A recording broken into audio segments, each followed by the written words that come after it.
Milky வே Galaxy, பால்வழி பேரடை. இதை பற்றி நிறைய பேருக்கு தெரிஞ்சிருக்கும். சாரி, எனக்கு தெரியாது. இதை பற்றி நம்ம தெரிஞ்சுக்கணும்னா ஃபர்ஸ்ட் கேலக்ஸினா என்னன்னு புரிஞ்சுக்கணும். பல கிரகங்கள் சேர்ந்து ஒரு நட்சத்திரத்தை சுற்றி வந்ததுன்னா அதுதான் நம்ம சோலார் சிஸ்டம், சூரிய குடும்பம்னு சொல்லுவோம். இதே மாதிரி பல நட்சத்திரங்கள் சேர்ந்து ஒரு பிளாக் ஹோலை சுற்றி வந்ததுன்னா அதுதான் நம்ம கேலக்சின்னு சொல்லுவோம்.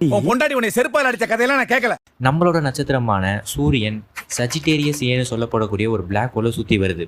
ஃபர்ஸ்ட் இதுக்கு ஏன் மில்கி வேன்னு பேர் கொடுத்தாங்கன்னா, இரவில் நீங்கள் வானத்தை பார்த்தீங்கன்னா அங்கே யாரோ பாலை ஊற்றி விட்ட மாதிரி தெரியும். அது வேற ஒன்றும் இல்லைங்க, நம்ம மில்கி வே கேலக்ஸி தான். இது சிட்டி சைடில் வாழ்கிற நிறைய பேரால் பார்க்க முடியாது. இதுவே நீங்கள் வில்லேஜ் சைடில் இருந்தீங்கன்னா இரவில் சான்ஸ் கிடைச்சா வானத்தை பாருங்கள், உங்களுக்கு தெளிவாக இது தெரியும்.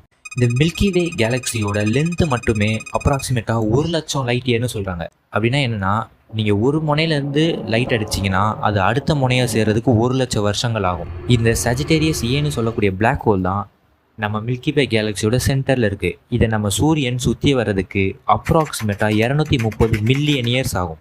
அதாவது 23 கோடி வருஷங்கள் ஆகும். இப்படி நம்ம சூரியன் ஒரு தடவை அந்த பிளாக் ஹோலை சுற்றி வர்றது தான் ஒரு கேலக்டிக் இயர்னு சொல்லுவாங்க. அப்படின்னா அதுதான் சூரியனோட ஒரு வயசுன்னு அர்த்தம். அப்படி கால்குலேட் பண்ணால் நம்ம சூரியனோட வயசு எவ்வளோ கெஸ் பண்ணி கமெண்ட்டில் சொல்லுங்கள். கரெக்டானதை பின் பண்ணுறேன். இதை பற்றி நம்ம அடுத்த வீடியோவில் பார்க்கலாம்.